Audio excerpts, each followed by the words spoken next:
Hi, I'm Robert Scott, pastor and speaker on freedomtruthseekers.com and write for freedomchurchofgod.com. We've had quite a stir of interest on our Freedom blog on freedomtruthseekers.com and on freedomchurchofgod.com recently. A lot of interest, a lot of questions that people have been looking the answers for quite a while. They're finding the answers on our blog. And we had a number of questions about a series we're going to be airing on freedomtruthseekers.com soon on the ancient aliens, which includes ancient aliens, giants, humanoids, all of these end-time phenomenons that we see today that are in the actual Word of God. The Bible does talk about them. So a lot of these people that are studying into this, that see the program on TV, Ancient Aliens, which is opening the wraps, as it were, to this very controversial subject, we are speaking about it from a biblical perspective. And a lot of the questions that came were rather complicated, and so we referred these questions to our specialist on the matter, Pastor Gerald Buzinski, my colleague. And so I'm going to be reading from some of the answers he gave to some of the questions about giants. And we hope that as you hear them, you'll be looking forward to our series in July, where we'll be accenting the ancient aliens, and especially the humanoids and giants. Gerald says, while there is no biblical proof of their existence, Sumerian writings talk of the great tree people. You may have remembered on some of the movies we've seen, they have these big trees that talk. Well, it's not just a legend, but this does come from also Brazilian tribal legends. These giants were said to be the height of 19 men, or about 90 feet tall. They were used as heavy burden builders on the Earth, Mars, Titan, which is a moon of Jupiter, and the planet Nibiru. It is also said that they were destroyed in a war from the heavens, and that they were directed by metal men or robots. And NASA has found robotic heads. They've kind of, covered it up. They found robotic heads on the moon. So this is not a strange thing where there's no evidence. They were said to have to avoid too much sunlight that would cause them to grow so huge they would be unable to move.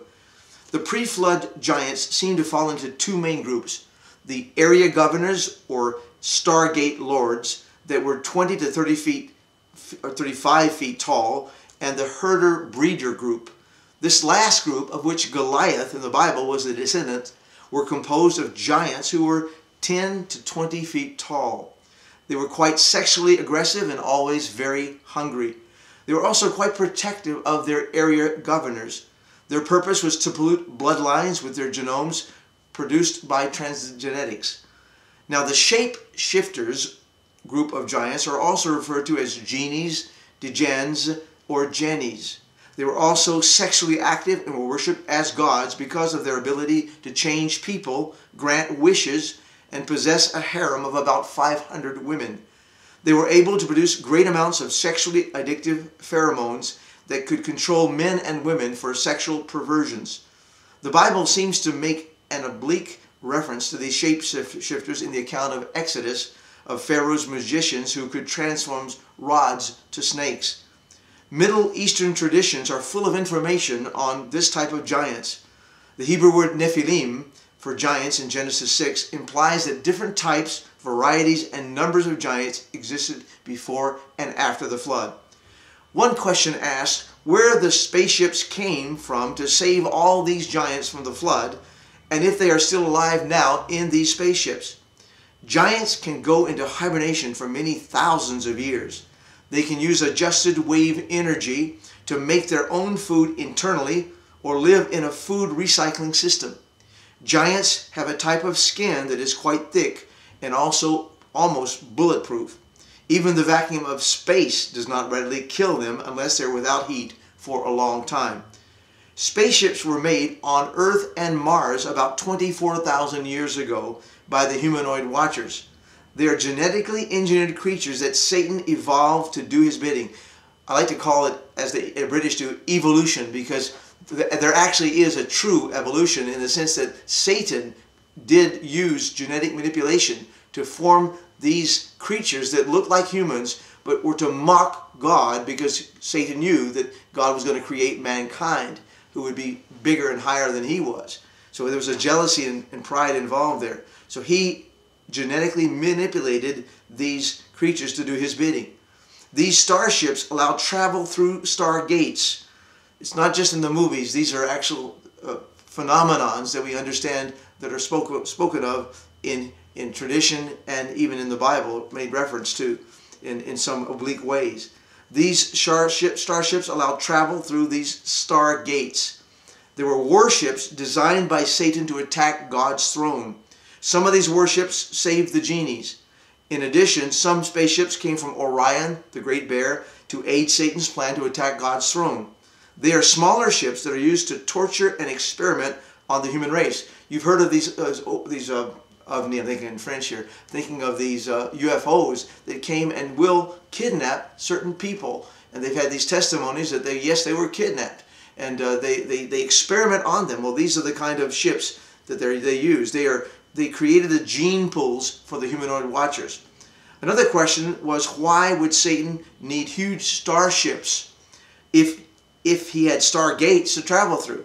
Well, the answer is that stargate gates are on Earth, but not necessarily on all planets.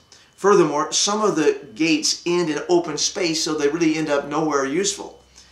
And starships allowed the control of slaves and for the movement of materials. No one knows what type of radiation, furthermore, would be flowing through a wormhole, so they would need protective ships to make sure they don't get radiation.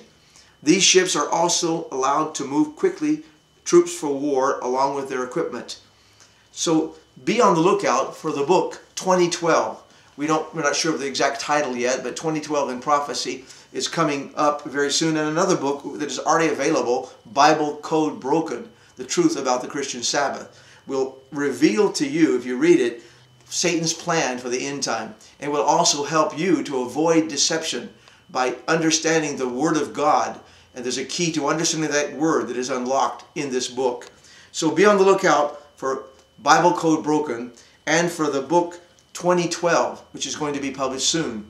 And also we have a book on forgiveness that is imminently being published as we speak. So we thank God that we'll have many people who could read the book on 2012 and understand what really the Bible does prophesy about December the 21st, 2012. There is a biblical connection to it.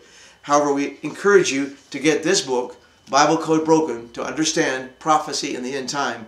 And we encourage you especially to tune in to freedomtruthseekers.com.